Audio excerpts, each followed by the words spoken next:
The Trial of the Chicago 7, a 2020 feature written and directed by the great Aaron Sorkin. I am a fan of him ever since I watched Social Network. He did the screenplay for that film.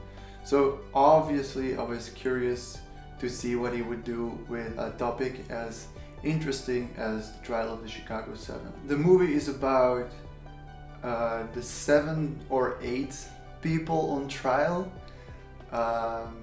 for the uprising at the Democratic National Convention of 1986 in Chicago, Illinois. It's a fun watch. It's a crowd pleaser, really, it really is. As usual with Aaron Sorkin, the dialogue is snappy, witty and brilliant. Sorkin writes a lot of wonderful one-liners for his cast. Obviously, the Golden Globes preferred the snappy, witty dialogues of Sacha Baron Cohen, and that's why he's nominated. I don't think Sacha Baron Cohen's performance was the best one. It's maybe the most crowd-pleasing one, but I sometimes had an issue with his accent, especially in the scenes where he's doing stand-up. Sometimes it sounds honestly a little cringy, his Boston accent.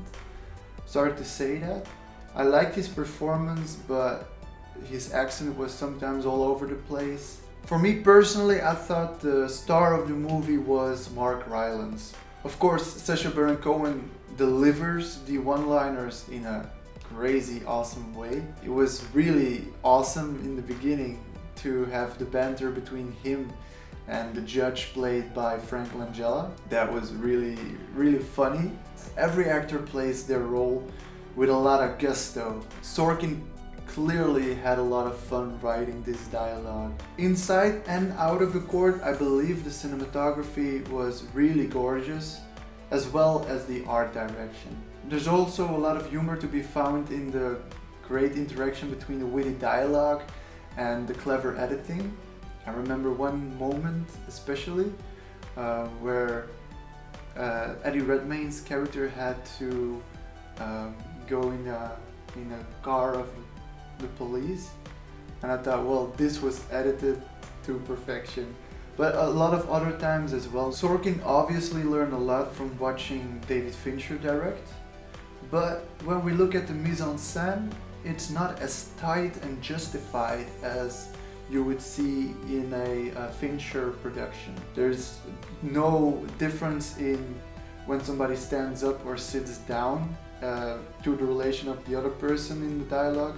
Standing up or sitting down, showing the dynamics of power that was or not happening in this movie, or even wrong. The mise-en-scène was less thought out, but you compare it of course to a Fincher film, and so most films are less thought out in terms of mise-en-scène.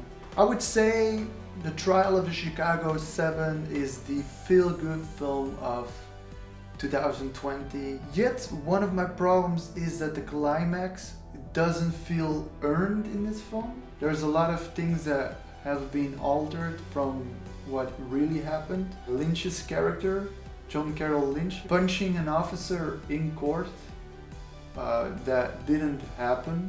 It's a fun ride, but it misses a lot of raw authenticity. It never really strives for that, but that's okay.